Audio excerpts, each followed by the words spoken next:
Hi. Okay, so my first question would be, what motivated Xolo to evolve with this Hive? I mean, what is so special, or what were the factors that pushed you to come up with a new UI called Hive? So Hive is actually not a new UI. It is a way of engaging users, asking them, forcing them to come back and ask us the right set of questions, and getting involved them in the entire co-creation process of what needs to be done. So this all thought started almost a year back, right? When we had some cool apps available in the market, and users came back to us asking us to change certain things, asking us to add new features, etc. So thought was, if certain apps can bring in so much of communication, so much of creativity, what if you have a platform which opens itself and allows users to get engaged? So that was a core thought behind designing this entire Hive. So can you tell us what is so unique about Hive? Can you just take us through a couple of features on Hive? So two of the key features that I briefed. One is Connect, where users can get engaged, start asking questions, build community, and our development team will support them in adding new features. So other key feature is Edge, right, where the artist community, the creative side of the artist community, gets engaged with the user community. While these two form pillars of Hive, right, we have got a camera which has got a professional mode built in it, so you can actually change pretty much every other settings of camera. So you have a tighter control of the hardware aspects of camera. So you have a music player which pretty much does your album art update, your recommendations, comes with Dolby DTS, you can do metadata updates, you can segregate, you can get artist bio. So pretty much everything that you need on a music player has it. So on top of all these core apps that we have modified, so for example, our calendar app brings you in a Facebook integration. So it is deeply social. Our gallery segregates the content depending on from where you have downloaded. You have downloaded from WhatsApp, it has a WhatsApp icon coming in and has shown the content. So every other core app has been enriched with one or two other new features that we have added for Hive. So Hive also changes the way phone looks. I mean, the appearance, the way tiles come up, it changes a lot of things. So how do you expect people to accept it? What do you think the acceptance level would be out of customers? So actually, I think 2 months back, we have given these devices to power users to experiment things out and see whether they like certain things, they dislike, and how do actually their interaction with the native Android, etc. Right? So to our surprise, Hive has become addictive. So once you are used to certain way of handling, for example, our menu flows from top bottom, very easy access to control, right? There are certain transitions that you get hooked to. While there might be initial resistance because it is way different from native Android, but I'm pretty much sure once users get hooked onto it, use it, it is quite addictive in terms of the usage patterns, etc.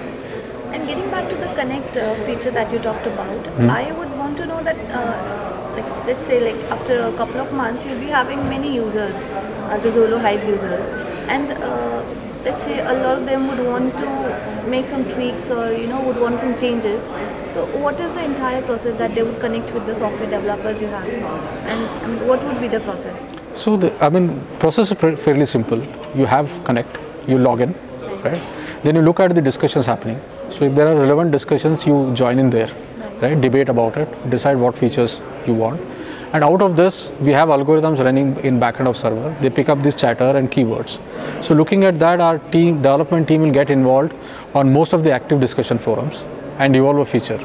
Then all these features are put to vote. So all entire user community votes for it.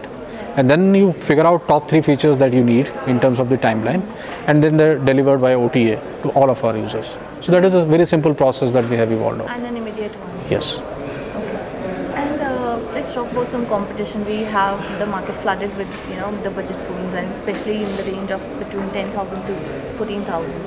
So you've said the price 13,999, yeah, 13,999. This is the same price that Xiaomi Mi3 is sharing right now. Yes. So is it a competition strategy or what? No, it is not definitely a competition strategy. See, I think every other brand, if you start with say Samsung, you start with Xiaomi, Xolo, have their own way of reaching out and their own way of figuring out a strategy. So Xiaomi has its own way. Look at Xiaomi UI, look at they have been interacting. It has been that like Samsung, right? They have done certain things in China and they are repeating, or they are trying to get you fairly same set of things, right? But I think Xolo, we are trying to be more grounded, okay, and more India centric in terms of approach, because we are based out here. Our 90% of our revenues come from here, right? So the way we are going to interact culturally to our users, the way we are going to add features are going to be way different than what you see in Xiaomi. Whether it is in terms of connect, because we went directly mobile first. When you look at Xiaomi has been PC world first, where forums exist on PCs, right? Our themes are much more deeper, 25-30% more deeper than what you see in Xiaomi. So that way, even feature wise and the way we want to engage our users is way different than what you see in Xiaomi. So also, can I know which Android version this is KitKat. This is KitKat. KitKat. And I mean, do we see Hive rolling out for other Xolo devices as well? No, currently we are concentrating, the team is concentrating on making this bug free and adding new features. Okay. But slowly our idea is to open it up so that the development community builds it for other devices. So basically we would be seeing Hive into other Xolo phones in near future. But right now I really don't have a very clear timeline on when it is going to be available. And what about your marketing strategy? I mean, a lot of manufacturers are taking the online route while you are launching it through your physical stores and the brick-and-mortar market. So we will be seeing this phone online as well? See, currently all along Xolo has taken the retail strategy because strong partners have been there and we have been routed. That also gives users to take a look at the headset before they buy, right? So Hive is also going to take the same route as of now, right? But when we intend to go digital, then there may be a possibility that we will go the online route. But right now it is very clear that we are taking the retail strategy, continue to be on retail strategy for a little longer time. For latest news and reviews of gadgets and games, visit www.techmagnifier.com.